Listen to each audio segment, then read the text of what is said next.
Ayan, isang mapagpalang araw po ang aming hatid sa inyo mga kapatid mula po sa Ambaking Pabo Farm. For today's video, pag-uusapan po natin yung tamang temperature sa itlog ng pabo. Ayan, posible po kaya napanood nyo po ang video ito dahil naghahanap po kayo ng idea kung ano yung tamang temperature ng ating incubator na paglalagyan natin ng itlog ng pabo. Ayan. So, hindi po ako tawag dito. Sobrang eksperto na po pagdating po sa incubator. Kaya lang, kung wala pa kayong idea kung ano yung tamang temperature na ginagamit ko ngayon sa aking incubator, ito, ibibigay ko po sa inyo nang sa ganun is yung mga wala pa pong idea talaga is magkaroon po kayo. So, unang-una na po dyan, madalas po na tinatanong po sa akin is magkatulad lang ba yung temperature sa itlog ng manok at itlog ng pabo? Ang sagot po natin dyan is oo, magkatulad lamang po sila. Ano po yung hindi magkatulad sa temperature base po sa aking obserbasyon dito po sa aking recubator? Kung nakikita nyo yung recubator ko po, manok, pabo, tapos Bingala, nasubukan ko po sa aking recubator sa ganitong temperature ko po is parehas lang po sila. Pero pagdating sa gansa at pato, ang itry ko dito sa aking recubator na para sa aking pabo talaga is hindi po maganda yung resulta. Kumbaga, maraming split, tapos bibihira lang po yung napipisa. Madalas may problema sa pato at gansa. So, kaya't masasabi ko, pagdating po dito sa aking recubator, ang magkatulad lamang po is pabo, manok. Ayan. Ginya Paul, yung Bingala. Ayan, pwede. Pero, ayun nga, manok at pabo is parehas lang talaga. So, pagdating po dito sa naghanda na po ako ng room temperature at saka thermostat. Kumbaga, ito po yung ating ito po yung aking ipapakita muna sa inyo nang sa ganun is magkaroon po kayo ng idea. Kaya lang, kung sakali man hindi pa po kayo nakabili ng thermostat mga kapatid, instead na bumili po kayo nito, ang bilhin niyo na lamang po is TC1000 na lamang po. Yung ginagamit ko ngayon is TC1000 po yun, nasa itaas. Whoop, hindi makita. Mamaya na lang. Ibibidyo ko na lang, i-insert ko na lang dito. STC1000 na lamang po kumpara dito mga kapatid. Kasi yung STC1000, kung nakikita nyo itong recubator ko po, 2 taon na po yan tuloy-tuloy na ginagamit ko po. Napapatay lamang po yan kung may brownout.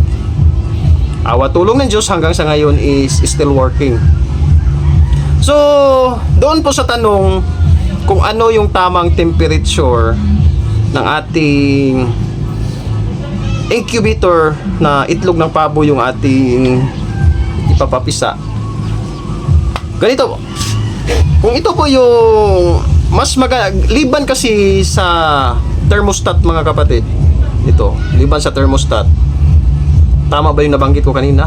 Kung nagkamali man ako, instead na ganitong thermostat, ang bilhin nyo is yun po, is TC1000 yung nakikita nyo po sa screen. Ayan. Liban kasi dito mga kapatid, dapat talaga kung gagawa po tayo ng incubator, magdagdag rin tayo ng room temperature. Marami po itong klase. Pero sa akin, ito, kagaya nito yung aking binili dahil mura lang ito, nasa 40 or 45. Isa doon po sa tawag dito, doon sa nabibilhan natin sa pharmacy. Sa pharmacy ito mabibili natin mga kapatid. Kaya ipinakita ko po ito sa inyo dahil maraming nagtatanong talaga ano daw. So, pagdating dito mga kapatid, minsan paiba-iba ito ng reading. Kasi ang trabaho nito is pag-adjust lamang po ng init sa loob. Kapag sasagad na siya sa kung ano yung nag-isinit mo, doon siya hihinto. Pero ito mga kapatid, hindi ito accurate itong ganitong klaseng thermostat talaga. Ang may papayo ko sa inyo is yun pong STC1000. Mas maganda talaga yun. Ito minsan 2 buwan, magtataka ka na lang yung loob na yung incubator sobrang init. Ayun nga. So, bali, sample lang ito ng thermostat para makuha natin yung tamang init sa loob ng ating incubator. So, ang tamang init mga kapatid, kung nakikita nyo, yung bago ako kasi talagang nag-explore sa incubator, nakagawa ko ng recubator, nagbasa-basa muna ako ng mga pagdating po sa mga egg incubation. Ayun, nalaman ko po na dapat pala is hindi po siya lalagpas sa 100 Fahrenheit. Yan, 100. So, kung magsisimula pa lamang po kayo mga kapatid, dapat nandito siya sa 1, 2, 3, 4, 5, 6, 7, 8, 9. 99.5 to 100 Fahrenheit. Ayan. Ito. 9 kasi ito eh. 99.5 to 100 Fahrenheit. So, mas mainam, isit ninyo is nasa, hindi naman Fahrenheit yung masisit natin dito. Diba? Ang masisit natin dito is degrees Fahrenheit. Ayan. Degree Celsius Fahrenheit. Oo, yan. Degree Celsius Fahrenheit.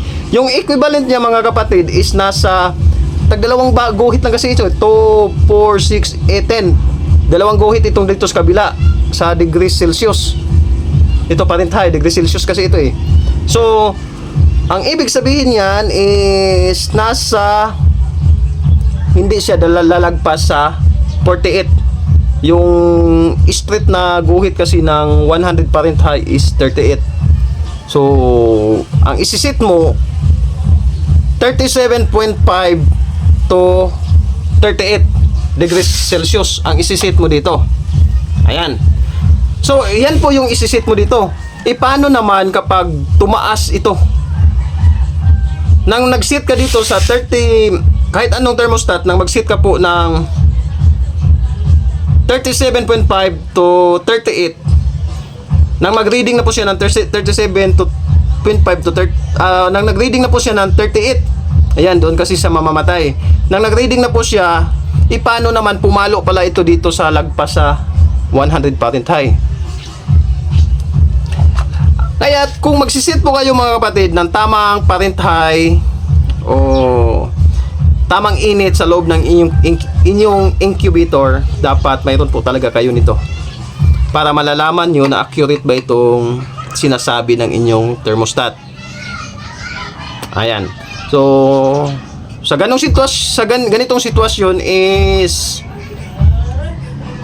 sa simula pa lamang po, maiiwasan nyo na po yung pagkakamali talaga. Ayan, dapat mayroon po talaga kayo nito. So, minsan rin, ganito na lang, ganito. So, dahil nagsimula pa lamang kayo, for example, ganito pa lang yung nabili nyo, isang thermostat, taka, isang room temperature. For example, nakuha nyo na po yung 100 Fahrenheit o 38 degrees Celsius. Ayan, degrees Celsius. Nakuha nyo na po yung 38 degrees Celsius. Tapos, obserbaran nyo po mga kapatid, dahil sa akin, dyan po ako nakakapagpapisa sa 37.5 to 38 Fahrenheit, degrees Celsius or 100 Fahrenheit. Ayan, dyan po ako nakapagpapisa. Kaya lang, ang ganito ring klase na room temperature mga kapatid, magkaiba-iba rin ito ng reading. Tandaan nyo po ha, magkaiba po ito ng reading kahit ganito. Kasi, dyan sa loob ng aking incubator, dalawa ang natira doon, 3 po ito. Nang nag-start pa po ako, nang pinag-aralan ko ang tamang timpla ng aking recubator, ayun nga, doon ako nakapagpapisa talaga sa 37.5 to 38. Itong guhit na ito. Ito. 37.5 to 38. Tapos dito, 99.5 to 100 Fahrenheit. Nakatampi lang kasi yan eh. Yan, 100 Fahrenheit at saka 38. Straight yan siya, straight line. So, dapat yan yung pinaka tawag dito, pinaka-range nyo po. Kaya lang, ayun na, nung una, in-adjust ko kunti, nagbaba ako ng kunti, tapos ayun, nagtaas ako. Pero doon sa one time ng pinag-aralan, nag-focus na talaga ako, nag-adjust, maraming bisis kong kumbaga kinuha ko talaga yung data. Nagkataon yun na 10 itlog siyam yung napisa. Tapos nagkasunod yung 6 pisa lahat. Tapos yung team seat na yun is nasa ayun 37.5 to 38. So ayun na. Yun na yung steady na ginagamit ko na init talaga sa loob ng aking recubator. Kaya lang parang na-doubtful ako kasi dumaan na mga 8 buwan, ganun yung ginagamit ko na sit up. Nasabi ko, paano kaya kung masira itong room temperature at saka yung thermostat ko po. Ayun na. Doon na po pumasok yung aking idea na bibili ako ng 2 room temperature. Ayun, nang bumili po ako ng room temperature mga kapatid, nalaman ko po na iba-iba yung kanilang reading. Yung seat ko dito na 37.5 to 38, doon sa isang room temperature nito, nasa 100 po siya to 100.5 Fahrenheit. Tapos dito nasa 38.3. Aba, magkaiba-iba pala ito ng reading talaga. Kaya ang ginawa ko, para malaman ko talaga na accurate yung init na ginagamit ko sa loob ng aking recubator, tatlo itong ganito. Yung unang gamit ko talaga, nilagyan ko ng tanda, doon may nakasulat. Kumbaga nilagyan ko ng tanda, nandun sa loob.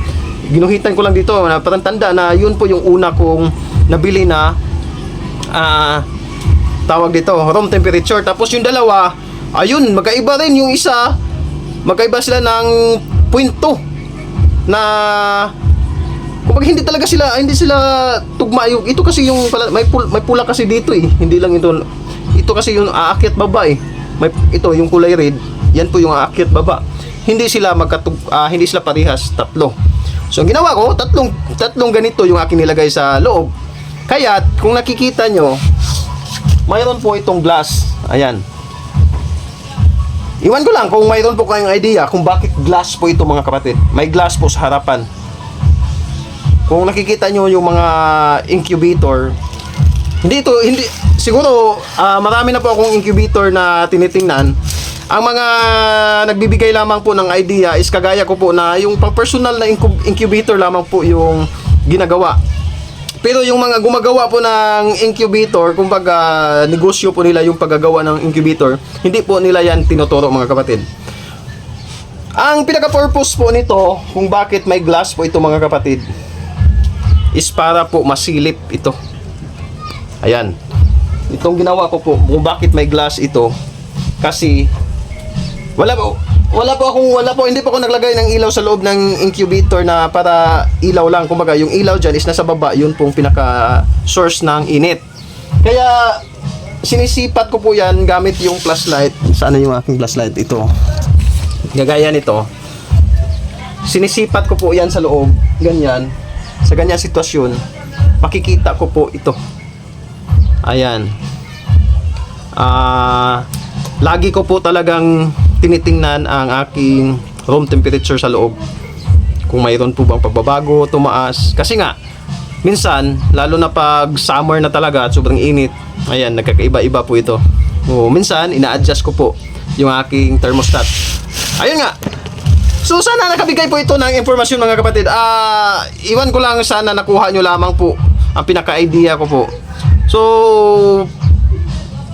kung sakali, kung gagayahin nyo po itong sa akin, 99.5. Ayan.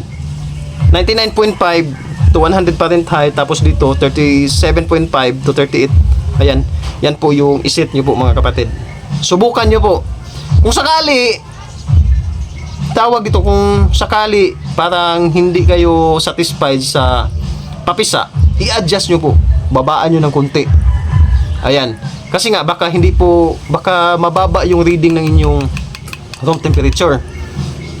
Kahit pa ang basa nito mga kapatid is nasa kagaya na dito sa akin. Ayan. Papakita ko po. Ayan. Kung nakikita nyo, yung kanyang reading mga kapatid is 34.2. Umilaw. Kasi yung pinaka tawag dito, pinaka maximum niya is 37.5 lamang po mga kapatid. Abot niya na po yung ayan, yung 100 pa rin tayo. Ayan o, 34.4 patay. Ayan. Biruin nyo, 34.4 patay na. Pero yung actual na reading niyan doon sa loob mga kapatid, nasa 100 pa rin tayo na po yan. Ayan. Kumbaga ito na po talagang room temperature yung pinakabatayan ko sa loob, kaya sinisipat ko po yan dito sa labas gamit ko yung flashlight. Ayan. Tapos kung mataas dyan, kung lagpas po siya sa 100 pa rin tayo, bababaan ko dito. Tapos kung mababa po siya doon sa dito sa room temperature na nasa loob, itataas ko. Yun po yung pinaka-idea. 37.5 to 38 degrees Celsius. Tapos sa Fahrenheit is dapat hindi po siya lalagpas sa 100 Fahrenheit. Ayan po yung pinaka-idea na ginagamit ko sa aking recubator mga kapatid. Subukan nyo po yan. Kapag hindi po kayo satisfy sa kanyang papisa, marami rin kasi yung factor mga kapatid eh. Humidity, isa na po yan sa humidity talaga. So, i-adjust nyo po talaga mga kapatid yung init. So, gagawan ko na lang po ng video ang pagdating naman po doon sa humidity. Ayan, kasi napakalaking bagay po ng humidity na ginagampanan sa ating recubator. Ayan, sa susunod na vlog, yan po yung ating pag-uusapan. Hanggang dito na lamang po mga kapatid. Maraming salamat po sa inyong lahat sa patuloy na panonood at pagsuporta sa ating channel. Hanggang dito na lamang po. Salamat po sa Diyos. Pag-ibig.